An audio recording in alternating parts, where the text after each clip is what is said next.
Gandang araw muli mga ka-curious. Balik ulit tayo sa usapang stator kung ano naman ang mga maaaring maganap sa inyong mga motor kung nagmamalfunction ang inyong mga stator. Una, karanasan na naming mga nagkukumpuni ng mga motor kapag kasirang stator ay walang kuryente, syempre. Walang kuryente. Kailangan mapatunayan muna namin na sira talaga ang stator na ito sa ating mga customer bago namin sila makumbinsi kung halimbawang sila ay nakabantay na nagpapa-repair ng mga motor. Ito po kasing stator na ito, hindi basta-basta ito nasisira. Kapag ka ito po ay ginagamit natin, nagpuproduce siya ng kuryente, hindi naman biglaan yung mga pagkasira nito. Nagbibigay naman ito ng sintomas. Minsan may kuryente, minsan wala. Kaya minsan nalilito o nahihirapan ang isang mekaniko sa pag-identify o sa pagtutroubleshoot tungkol dito sa ating stator mga ka-curious. Kaya ang pinakamaganda na gawin natin para malaman kung ang stator na ito ay sira na talaga ay yung masinsinang pag medyo focus po tayo sa pagtutroubleshoot sa kanya.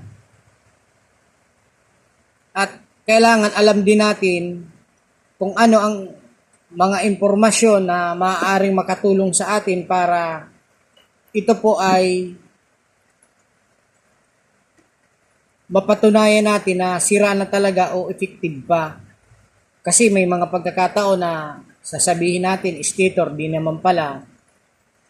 Sayang yung trabaho, yung gastos, bumili tayo pero CDI pala, ganon. Nangyayari talaga yon. Nangyayari talaga yon. Kaya dapat alam natin kung ano ang impormasyon dito sa ating stator. Ito pong ating stator ay mayroong 4 na wire. Ang isa pong wire niya para sa kanyang light coil, charging, pulser at ground. Yun po ang common na ano ng stator talaga. Ito po, hindi naman po ito porque ikinabit natin sa motor ay agad-agad magkakaroon na ng kuryente. Ito pong stator na ito. Ito po ang winding niya. Hindi porque inilagay na po natin sa motor ay tatadyak na tayo o mag-push start, agad-agad aandar ng ating mga motor. Hindi po ganoon kahit pa nakakonect. Meron po, ito po ay meron siyang magneto para makapag-produce siya ng kuryente. Yung magneto niya po, may magnet po yun sa loob. Then, iikot po yun pag change ng polarity niya, negative, positive, doon sa induction, pag ikot niya, maglalabas po ito ng kuryente. Yung bilang ng kanyang turns o pagkaikot ay kwintado po yun para inikwinta yun para magkaroon ng 12 volts output ang wire na ito, ang kanyang connection para mailagay po doon sa regulator. Kapag kasira naman po ang magneto natin ay hindi magbibigay ng magandang kuryente ito, papalya-palya ang ating mga motor. Yung pulser, pagka hindi maayos yung function niya, may pagkakataon na pumuputok yung tambutso niya. tambot yun ng motor kapag sira po itong pulser, mga ka-curious, tandaan ninyo po yun.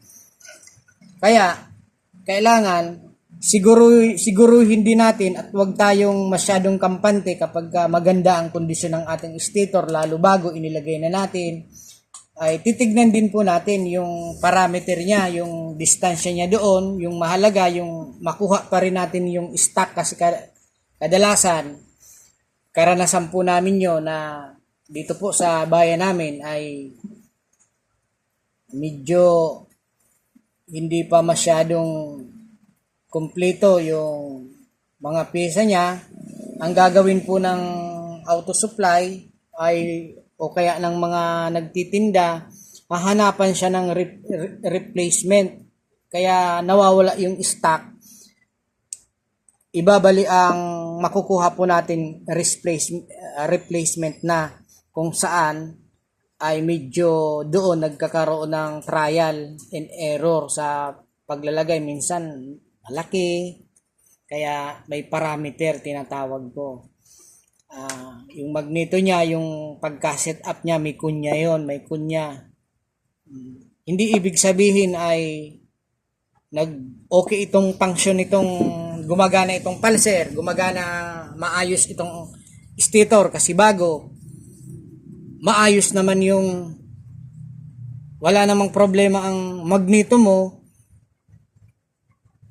Lalabas talaga ng kuryente yon, pero kailangan itatiming ninyo yon. Malaki ang kaugnayan nitong pulser ng ating stator, pulser ng ating motor sa timing ng motor.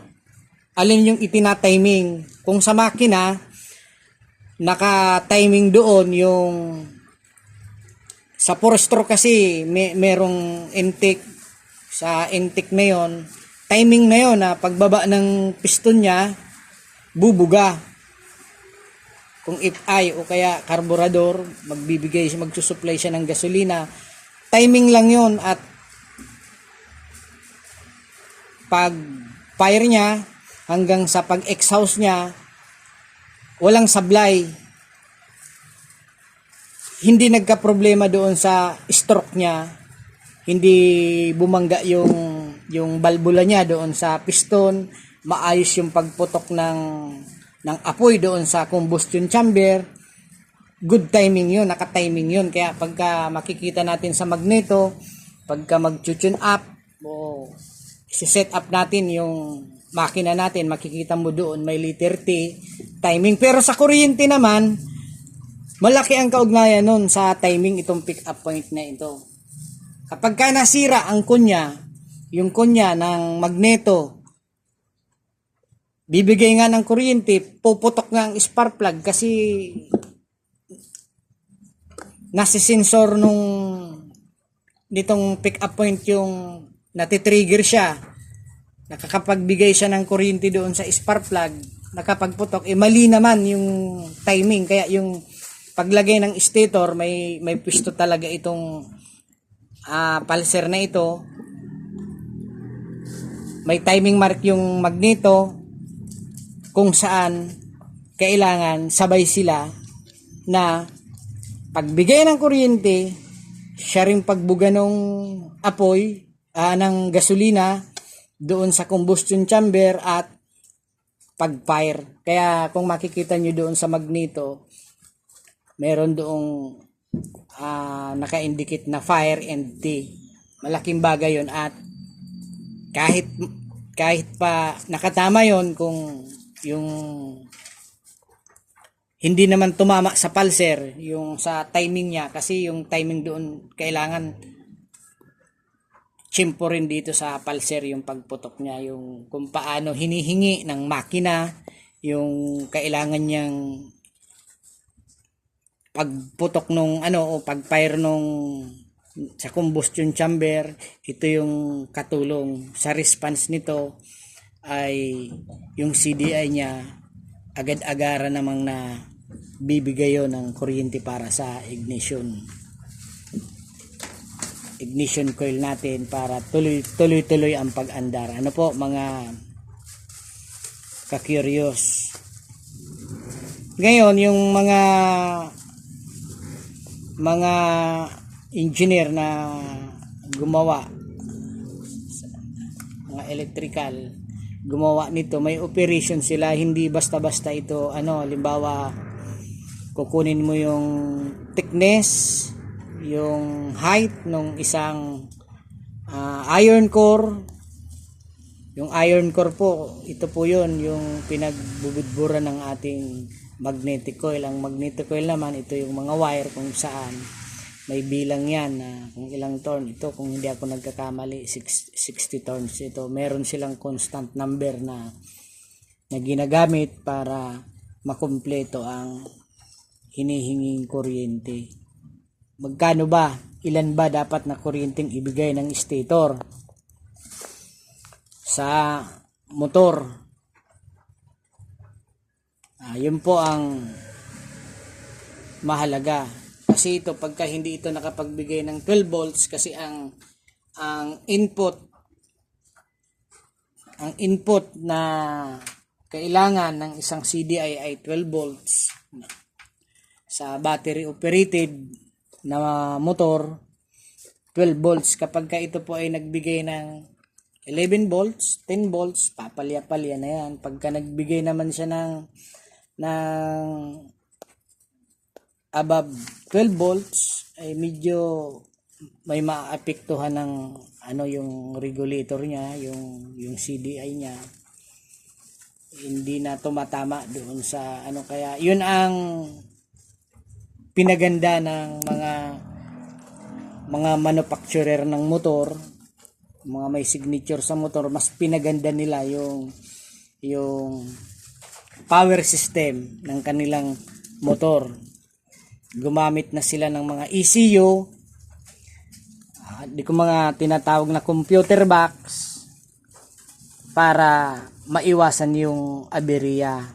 Pero mga ka-curious, hindi ibig sabihin na hindi na sila gumamit nito. Nag-upgrade man sila, andoon pa rin sila sa basic na kaya mahalaga na malaman natin ang stator. Maraming salamat mga ka-curious. Sana ay may natutunan kayo sa content na ito.